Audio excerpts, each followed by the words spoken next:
On va commencer cet après-midi avec une intervention de Xavier Crouan, qui est donc directeur de la communication du Conseil régional d'Île-de-France. Et on voudrait aborder, sur ce premier focus de l'après-midi, on voudrait aborder la question de la communication publique et de faire le lien avec la data visualisation, à savoir comment est-ce qu'on pourrait innover sur les formats éditoriaux, par exemple, du côté de la communication publique. Comment, par exemple, les données publiques seraient susceptibles d'être traitées d'un point de vue éditorial pour créer ces formats éditoriaux à base de visualisation, comment on peut représenter graphiquement un certain nombre de choses de ce côté-là. Donc tout au long de l'après-midi, on va avoir des regards différents portés par des praticiens qui sont issus d'univers différents, et on va essayer de le croiser systématiquement avec les problématiques autour de la data visualisation. Voilà. Merci Loïc, et puis c'est interactif, hein, j'ai cru comprendre, pas que sur le net, donc ça peut être dans la salle aussi. Oui, donc effectivement, je suis Xavier Crouan, je suis directeur de la communication de la région Île-de-France. J'étais précédemment directeur de la communication de la ville de Rennes, où avec plusieurs personnes qui sont ici présentes dans la salle, travailler sur des questions autour de l'open data. En fait, l'open data ou la data visualisation, finalement, ça fait très longtemps qu'on en fait sans le savoir. Et quand on présentait avec Bernard Kessler l'open data, on partait souvent de l'exemple du médecin anglais, je crois qu'il s'appelait Shaw, au 19e siècle, qui cherchait à démontrer les origines du choléra. Et on pensait que c'était par l'air que les choses se passaient. Et il a rapproché plusieurs jeux de données sur la ville de Londres, notamment les points où la contamination se faisait le plus fréquemment sur une cartographie, et il a rapproché des points d'eau. Et là, bingo, on s'est aperçu qu'en fait le choléra se passait à travers l'eau et non pas à travers les postillons, et donc on pouvait commencer à imaginer de pouvoir construire une solution, élaborer une solution. Donc là, finalement, la représentation cartographique est un élément essentiel de la donnée lorsque, effectivement, on cherche à lui donner un sens. Ça signifie que la donnée en tant que telle n'a pas de sens intrinsèquement, la donnée brute encore moins. Elle n'a de sens que si on la rapproche par rapport à d'autres données, on crée finalement une troisième donnée. Et c'est finalement le sujet de mon intervention ce matin, cet après-midi, c'est effectivement la communication publique et finalement la donnée ou la data visualisation. C'est ça, c'est quel sens on doit donner à cette information. On a pour vocation, nous, en tant que communicants publics, à être à la fois dans la diffusion de l'information en totale transparence, parce que c'est le propre même de l'institution et de la démocratie. On se doit d'être le plus transparent possible et donc de pouvoir rendre accessible toutes sortes d'informations. Et puis on doit communiquer aussi, c'est le deuxième objectif d'une direction de la communication, c'est une direction de l'information et de la communication, et donc de pouvoir valoriser cette information pour lui donner un sens politique, puisqu'on travaille pour des élus. Donc c'est cette double dimension qu'en permanence on doit travailler, à la fois l'information et la transparence qu'on doit à tout citoyen, à vous, à moi aussi en tant que citoyen. On doit pouvoir accéder à toutes les informations sous différentes formes, et on va y revenir. Et puis on doit pouvoir valoriser finalement cette information. Alors, vous le savez sans doute, mais c'était le MIT qui a évalué que lors des 2 dernières années, on a produit 90% des données qui ont été produites dans le monde, et tout temps confondu. Donc les 2 dernières années, 90% des données. Et IBM a calculé que d'ici 2014, on en produirait 100 fois plus que cette année. Donc on voit l'enjeu gigantesque qui est devant nous, derrière ces données, et finalement la capacité pour tout à chacun à les gérer ou à les interpréter ou à en comprendre ou en donner un sens. Tout dépend du point de vue où on se trouve. Donc ça veut dire qu'on est face à ce qu'on appelle le big data, entreprises privées et entreprises et institutions publiques. On est face à ce phénomène qui est gigantesque et qui s'accélère. On voit les data warehouses émerger physiquement un peu partout dans le monde. des immeubles qui ne font que gérer de la donnée, eh bien, nous, institutions publiques, on est face à ce constat aussi de l'explosion de la donnée, et donc de pouvoir effectivement l'élaborer, la construire, la gérer, et avec le pendant effectivement informationnel ou communicationnel. Donc, pour nous, c'est un enjeu considérable que de gérer cette donnée. Alors, on est parti, et c'est intéressant de voir aussi le fil de l'histoire, on est parti finalement de l'open government aux États-Unis ou en Angleterre, à l'open data, qui est un des éléments simplement de l'open government, à aujourd'hui la data visualisation. Donc ça signifie que de l'open data, et c'est le constat partagé par tous ceux qui ont fait de l'open data, c'est que l'appropriation par le grand public est loin d'être un succès, et on se le dit entre nous, hein, on ne le dira pas sur Internet, mais c'est loin d'être un succès en termes d'appropriation. En revanche, il y a eu des effets incroyables, et on y reviendra tout à l'heure sans doute. Mais comment aujourd'hui, au-delà de la donnée brute, qui est un des éléments de la transparence, qui peut être un des leviers de la recrédibilisation de la parole publique, dont on sait qu'elle a été mise à mal lors de ces dernières années, et on souffre de cette décrédibilisation. La transparence peut être effectivement un des leviers, et derrière cette notion de transparence, on doit pouvoir aussi... cette transparence n'est pas suffisante en soi, c'est-à-dire lorsque on livre des centaines et des centaines de jeux de données, je ne sais plus à combien on a de jeux de données, je pense à Rennes, puisque on doit être pas loin des 200 jeux de données sur le site, pas très loin des 200 jeux de données sur le site de Rennes Métropole. On se retrouve avec des jeux de données, mais dont l'exploitation est somme toute assez décevante par rapport aux aspirations ou aux espérances qu'on avait au départ lorsqu'on a lancé effectivement ce projet. Mais c'est vrai ici ou ailleurs. Et donc l'enjeu, c'est aujourd'hui de pouvoir permettre la représentation de la donnée, c'est-à-dire de lui donner, et là d'être dans la valorisation de la donnée en croisant les jeux de données pour lui donner un sens. Et là, on est non plus dans le pan information, transparence, mais dans le pan effectivement communication, où on va valoriser la donnée. Et donc de l'open data, on glisse progressivement vers la data visualisation, avec la capacité, en tous les cas, de pouvoir soi-même et en tant qu'individu choisir à la fois les jeux de données, mais aussi la manière dont on va les représenter. Donc il y a des outils qui sont en train d'apparaître de data visualisation en self-service, j'allais dire, sur un site internet à partir des données qui sont mises à disposition.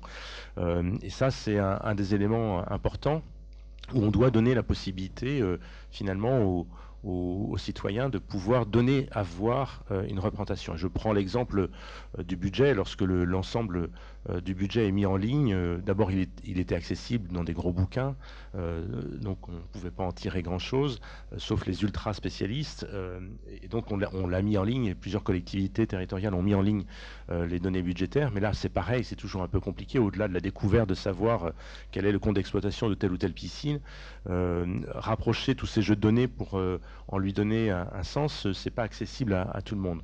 Donc je pense que derrière, il faut effectivement des outils de data visualisation, mais qui soient non pas des outils ultra sophistiqués en termes de gestion, mais plutôt des outils assez simples d'utilisation pour permettre à tout à chacun sur un site internet de choisir ses filtres et de choisir la manière dont les données et la manière dont on va représenter, un peu comme un fichier Excel, on a différentes possibilités en termes de courbes. Donc ça, c'est un enjeu important du point de vue du citoyen. Et puis, il y a un autre volet de la data visualisation qui est la représentation de la donnée, mais en vue là, de la valorisation, et là plutôt dans un axe de communication, c'est-à-dire clairement le sens que l'émetteur souhaite donner à cette information. Et là, comme une campagne de publicité est une campagne de valorisation d'un produit, d'un service ou d'une politique publique, eh bien là aussi, la data visualisation sert en tous les cas à la valorisation et pour une meilleure compréhension, une meilleure appropriation et une meilleure visualisation. On parle d'ailleurs de design de la donnée. Je trouve que c'est intéressant parce que on donne à voir autrement et différemment, et c'est en tous les cas un enjeu pour nous. Ça permet à la fois de toucher un public beaucoup plus large, parce que voilà, on rend accessible la donnée de manière totalement différente, et donc ça permet de toucher effectivement un public beaucoup plus large. C'est aussi parce que c'est la démarche de toute direction de la communication, c'est de donner du sens Et donc, ce sens, on construit effectivement une vision politique, et donc on doit aussi, dans cette démarche-là, pouvoir écrire finalement un sens à donner. J'aime bien cette expression, c'est passer du dessin au dessin, IN à EIN, pour effectivement donner une vision à voir, et donc orienter finalement, valoriser les politiques publiques à travers ces éléments. Donc pour nous, c'est à la direction de la communication du Conseil régional, c'est effectivement quelque chose d'extrêmement important, et ça rentre parfaitement dans cette logique aussi de réseaux sociaux. C'est-à-dire que et quelque chose qui est bien compris, bien énoncé, bien formulé, bien dessiné, va être aussi diffusable beaucoup plus facilement, parce que c'est quelque chose qu'on aime bien. Lorsqu'on comprend bien quelque chose, c'est la raison même de Twitter, eh bien on le diffuse, on le fait savoir.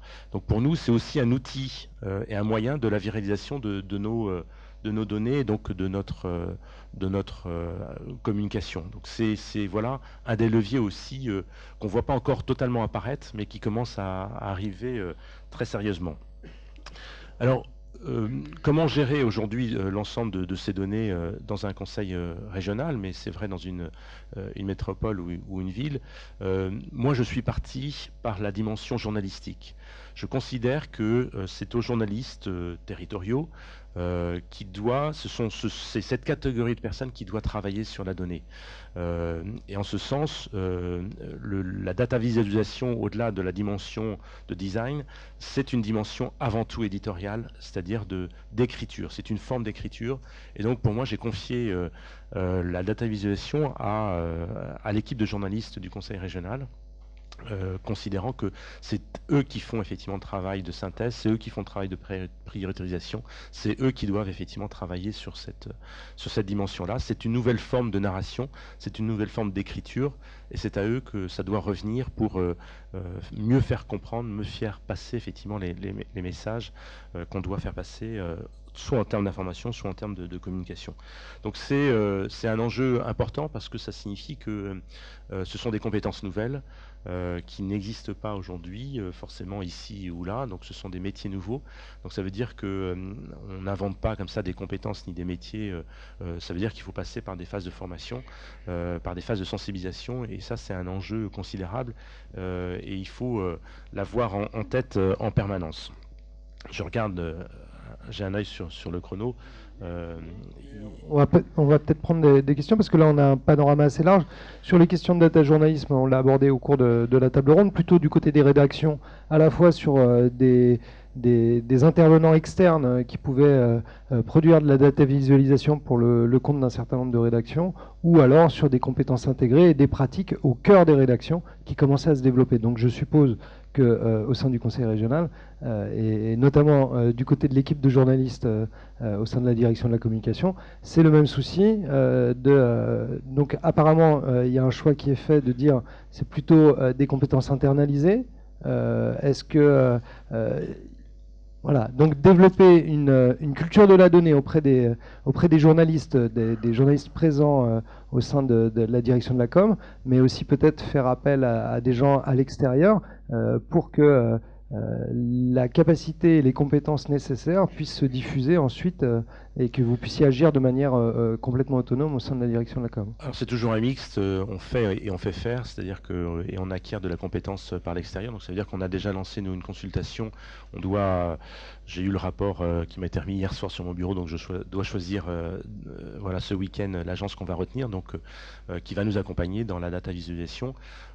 Et donc voilà, donc à partir de là on acquiert une compétence. Ce sont des gens qui vont nous accompagner, mais à terme bien évidemment c'est effectivement une logique. Mais au-delà du faire, il faut savoir ce qu'on veut faire. Et donc là il faut former les personnes pour voilà, s'inscrire dans cette logique, et c'est essentiel. Donc ça, la consultation que nous avons lancée, c'est effectivement pour l'accompagnement sur la data visualisation, à la fois effectivement en termes de design, mais aussi pour définir un outil qui sera effectivement mis en ligne sur notre site internet, et qui permettra, à partir d'un jeu de données d'open data, de pouvoir effectivement être en émettant un certain nombre de filtres, de pouvoir laisser la main finalement au citoyen de pouvoir choisir lui-même sa data visualisation à partir des jeux de données qu'il aura choisi sur le set de données qu'on pourra mettre à disposition en open data. Donc on a la double dimension, c'est ce que j'évoquais tout à l'heure, de self data visualisation et puis de la data visualisation qui est, elle, plus du côté de l'émetteur. Mais l'ensemble de cette démarche vient nourrir aussi ce qu'on appelle le brand content, le contenu de marque, c'est-à-dire le fait que les institutions, il ne faut pas qu'on se fasse déborder par les institutions privées ou les entreprises privées qui se positionnent aujourd'hui sur le service public. On parle de villes servicielles, etc., enfin, ou de services publics privatisés. Je crois qu'on a, nous, en tous les cas, collectivités territoriales, pouvoir public, on a à réaffirmer ces valeurs de pouvoir public et de service public. Et c'est un élément essentiel. Et donc, il faut qu'on garde cette main sur, effectivement, la gestion de ces données, la capacité, effectivement, de les traiter, de les utiliser, de les valoriser. Il ne faut surtout pas, effectivement, j'allais dire, laisser, quelle que soit la qualité du travail, mais c'est un axe stratégique de pouvoir maîtriser la gestion de ces données. Et donc, c'est aux collectivités, effectivement, d'appréhender cette approche-là. C'est un enjeu majeur, d'où la nécessité de se former et d'être à la pointe de l'ensemble de ces nouvelles formes de narration. Et donc, je crois que c'est un axe stratégique, en tous les cas, que j'ai toujours impulsé, d'être effectivement en phase avec l'ensemble de ces innovations pour voilà, être maître de son propre destin et ne pas effectivement le laisser organiser par des acteurs privés aussi compétents qu'ils puissent être. C'est aussi, et on l'a vu derrière l'open data, et je pense que la data visualisation aussi, ça va être un enjeu considérable pour les directions de la communication, à la fois parce que ça valorise le travail des services à l'intérieur de l'organisation, de l'institution. C'est incroyable.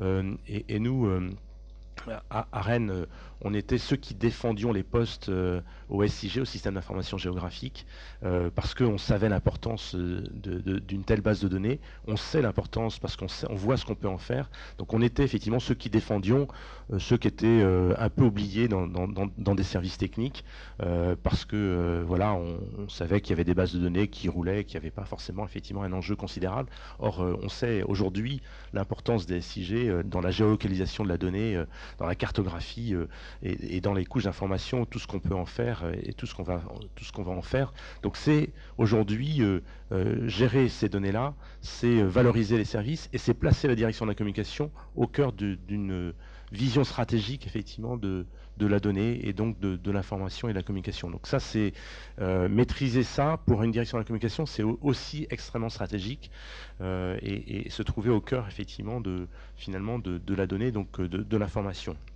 Et puis, dernier point, avant de pouvoir être en question-réponse, alors là, pour moi, c'est là aussi fondamental, essentiel, c'est faire en sorte que la direction de la communication soit la direction de l'innovation. Innovation sociale, innovation numérique, innovation. Voilà, c'est un enjeu considérable. C'est à nous d'être au cœur de cette innovation. On doit pouvoir bousculer les organisations, nos directions générales, nos élus. C'est notre mission, c'est notre fonction que de pouvoir être en face avec cette société qui avance très vite, qui bouge très vite. On doit pouvoir, nous, être les promoteurs de ces innovations telles qu'elles existent sur le territoire. Et le territoire va plus vite que l'institution. Et donc, c'est à nous, effectivement, d'être porteurs de cette innovation, de ces ruptures par rapport à des ordres établis. On sait que le collectif est rarement dans une démarche de révolution, c'est souvent des minorités. Ben nous, c'est à nous de faire ces révolutions et de gérer ces révolutions avec sens, intelligence. Mais voilà, il faut pas hésiter à être dans ces logiques de rupture, sinon on n'a que des freins. Lorsqu'on a lancé l'open data à Rennes, on l'a lancé extrêmement rapidement. J'ai coutume de dire qu'on l'a lancé à peu près en 48 heures en termes de prise de décision, en ne sachant pas trop où on allait, mais en étant en rupture, et c'est comme ça qu'on entraîne après effectivement tout le monde. Sinon, on n'avait que des freins techniques, juridiques, politiques, et donc on a été, lorsque la démarche a sens, lorsque la démarche donne une orientation et un contenu qui valorise le travail des politiques ou le travail de l'administration, je pense qu'il n'y a pas à hésiter une seule seconde. J'en profite pour remercier l'équipe de la Fonderie qui a fait un travail remarquable sur cette exposition. Si ceux qui ne l'ont pas encore vue, vraiment il faut aller la voir de la manière que l'atelier ou le petit espace qui présente une base de données sur la data visualisation, c'est juste remarquable. Je ne pense pas qu'il en existe une seule autre au monde. Donc on peut devenir, à Paris, en Ile-de-France et la Fonderie, la référence sur cette question. Donc bravo et merci encore de cette initiative. Donc on va prendre des questions.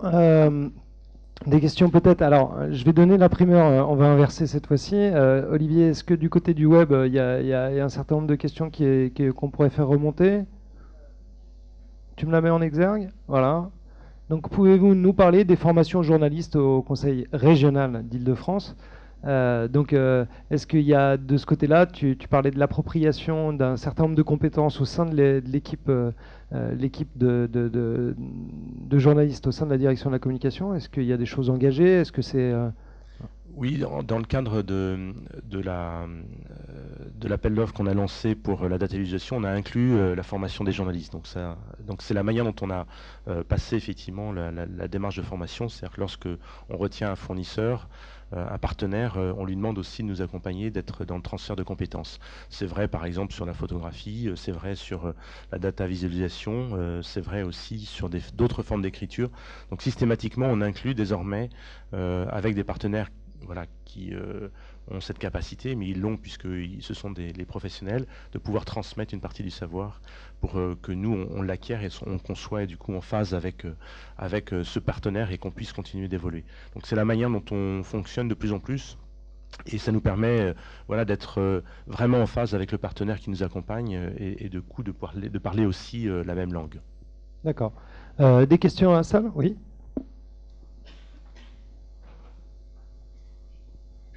Merci. Je voudrais souligner l'importance de votre exposé aujourd'hui parce que vous expliquez en fait que vous allez en tant que conseil régional jusqu'au bout du processus de traitement des données jusqu'à la visualisation, alors que dans les débats sur l'ouverture des données publiques jusqu'à présent, il y a une très forte ambiguïté entre d'une part une exigence démocratique qui justement justifie éventuellement une démarche comme la vôtre, c'est-à-dire d'aller jusqu'au bout pour rendre les données compréhensibles par le citoyen et le public, et puis une autre démarche qui vise plutôt à stimuler le secteur privé, je parle essentiellement des éditeurs et non pas des prestataires, et qui eux peuvent au contraire avoir besoin de données qui sont brutes, de manière à leur apporter une valeur ajoutée. Cette ambiguïté, elle existe en particulier au Royaume-Uni et bien sûr, elle existe aussi en France. Et jusqu'à présent, la plupart des institutions publiques ont mis leurs données à disposition sous une forme essentiellement technique, sans produire de visualisation associée. Donc, j'ai l'impression que vous êtes la première institution publique qui déclare qu'elle va aller jusqu'au bout de la démarche de traitement des données et donc peut-être au détriment de la stimulation d'un secteur privé d'édition. Si, c'est une question, qu'est-ce que vous en pensez? Je ne sais pas si on est les premiers, en tous les cas. Je crois que le constat est partagé quand même par toutes les collectivités qui ont fait de l'open data, c'est qu'il faut aller effectivement vers la data visualisation. Donc nous on s'est lancé effectivement dans cette démarche-là. L'un n'empêche pas l'autre, c'est-à-dire que je pense que le privé va utiliser certaines données et nous on a pour mission de continuer d'informer, de valoriser effectivement certaines politiques publiques. Et je suis persuadé qu'il y a des politiques publiques qui ne seront jamais, à travers les données brutes qu'on mettra à disposition, ne seront jamais utilisées par le privé parce qu'il n'y aura pas de rentabilité. Donc je pense qu'on ne sera pas du tout sur les mêmes spectres effectivement de jeux de données. Typiquement, si j'arrive à faire bouger, là on peut le dire sur l'internet, si j'arrive à faire bouger la RATP, Deco et la SNCF sur les jeux de données de transport, pour qu'un jour ce soit effectivement en open data data et que ça puisse être partagé par des acteurs privés, là, je peux vous assurer qu'il y aura de l'intérêt effectivement privé autour de la gestion de ces données-là. Et donc le public n'aura pas, lui, grand intérêt à être sur ce spectre-là, puisque ce sera effectivement exploité et largement exploité par le privé. En revanche, il y aura effectivement des zones blanches, et on le sait bien, dans la donnée, dans l'utilisation de la donnée publique, et que là, c'est notre mission et notre fonction, effectivement, que de pouvoir effectivement rendre accessible dans des formes agréables, sympathiques et qui donnent sens ces jeux de données. Donc je ne voudrais pas non plus déflorer la table ronde qui va avoir lieu cet après-midi, qui pose exactement cette question-là. Sur l'appropriation citoyenne de la donnée publique, qui, par rapport à ce double objectif que vous mettiez en avant, à la fois donc, un versant économique, innovation, sur la réutilisation pour créer des applications, etc. etc. Et puis cette exigence qu'on a à avoir sur une visée démocratique avec pourquoi pas, le moyen de la data visualisation pour permettre également aux citoyens de pouvoir s'approprier de manière digeste la donnée publique, mais transformée et représentée graphiquement pour permettre une meilleure compréhension. Donc ça, c'est un sujet qu'on va aborder et qui est au cœur de la table ronde qu'il y aura sur l'open data tout à l'heure. Moi, je voulais remercier Xavier d'être venu nous porter le discours du communicant public autour de ces problématiques-là. Par contre, ce qui est vrai, c'est que sur l'innovation en termes de formats éditoriaux, j'ai pas, à ma connaissance, contrairement à ce qu'on peut appeler de la visualisation self-service à partir d'un portail de libération de données, etc. Ça, il y a des exemples qui existent. Il y a quelques modules de visualisation qui sont intégrés au sein d'un certain nombre de portails ouverts par des collectivités françaises. En revanche, une démarche volontaire sur le fait de dire je veux innover dans les formats éditoriaux en passant par de la data visualisation à des fins de communication publique, ça, il y a peu de collectivités qui l'affirment de cette manière-là. Donc voilà. Est-ce qu'il y a une dernière question pour Xavier? Ouais. Le sens de ce que vous venez de dire. Je suis assez frappée par votre exposé et j'aimerais simplement qu'en est-il? Est-ce que vous avez beaucoup de résistance? Parce que je pense qu'il y a une lourdeur de la machine, mais indépendamment de ça, c'est quand même une attitude qui peut déranger dans son ensemble, quoi. Pas simplement au niveau collectivité territoriale, mais plus sur cette nouvelle information via les data. Des réticences, il y en a partout, tout le temps. Et donc, notre mission, notre fonction, c'est d'aller de l'avant et de bousculer. Donc on bouscule, mais quand ça fait sens et qu'on l'explique, qu'on le justifie, qu'on en fasse notre propre data visualisation pour effectivement que ce soit approprié, les choses se déroulent. Et la plupart du temps, en fait, on a des réticences de premier niveau. Et lorsque les gens s'aperçoivent de ce qu'on peut faire effectivement de leurs données, ça les valorise. Et donc, ils y trouvent là aussi effectivement intérêt pour eux, quoi. Donc, bon, après, il faut de l'audace. Ça veut dire qu'il faut accepter d'avoir effectivement des freins autour de soi et de continuer avec sa vision, avec sa stratégie en tête. Mais elle n'est pas isolée, elle n'est pas prise isolément. C'est-à-dire que c'est la stratégie d'innovation que j'évoquais, c'est pour ça que je concluais là-dessus. C'est la stratégie de communication est une stratégie d'innovation, et dans tous les sens et en permanence. Donc on est, lorsqu'on a effectivement la confiance des politiques, après les services suivent tant bien que mal, et on fonctionne dans une approche que j'ai appelée aussi une approche en design, c'est-à-dire que on ne cherche pas le 100% ready, c'est le syndrome des Français et des ingénieurs français qui est, on essaye de définir la totalité des besoins pour atteindre un projet qui sera effectivement au maximum. On est dans une approche effectivement de version bêta, avec, lorsqu'on a été sur l'open data, avec simplement les données qui étaient correctes et qu'on pouvait effectivement publier, et puis en étant progressivement, on travaille step by step, on n'est pas effectivement dans une démarche de design à 100% ready, mais bien effectivement dans une version bêta, en acceptant aussi que ce soit pas parfait, qu'on puisse avancer progressivement. Donc ça, c'est effectivement une rupture par rapport à la mentalité française qui est importante, mais je crois que c'est la seule face à un monde complexe. Aujourd'hui, on en parlait avec Bernadette tout à l'heure, mais concevoir un site internet, nous on a passé 6 mois de réflexion pour concevoir une nouvelle plateforme numérique. Je ne parle même plus de site internet, la nouvelle plateforme numérique du Conseil régional. On a commencé à y réfléchir au mois de décembre. On a lancé la consultation au mois de mars-avril. On a reçu les offres. On attribuera sacré marché public, le marché public qu'au mois d'octobre. Et on a 6 mois de travail après, donc ça veut dire que c'est un site, une plateforme qui ouvrira en avril-mai 2013, donc ça fait quasiment 1 an et demi. Donc ça veut dire qu'en décembre 2011, il a fallu qu'on imagine le numérique à l'horizon 2013-2014. Ce qui est une éternité, on le sait bien tous. Donc ça veut dire qu'il faut qu'on soit en permanence en rupture, qu'on casse des ordres établis pour effectivement continuer d'avancer, être en phase avec l'usage du moment, la manière dont effectivement les usagers, les citoyens consomment l'information, évoluent dans la société. Donc ça veut dire qu'il faut être en permanence, faut être d'une agilité permanente. Et donc les freins, on les bouscule parce qu'on est aussi crédible face à ces mouvements. Il faut les analyser, il faut être en phase avec les anticiper, et à partir de là, on est crédible. Mais il faut construire cette crédibilité, il faut l'expliquer, il faut la valoriser. Donc ça se décrète pas comme ça, donc ça veut dire que c'est aussi du temps que moi je passe à expliquer les choses en interne, à mobiliser en interne, à utiliser l'interne pour effectivement être dans l'innovation, avec des groupes d'innovateurs en interne au sein de l'administration. Voilà, pour bousculer aussi ces silos que constituent nos organisations, travailler en transversalité.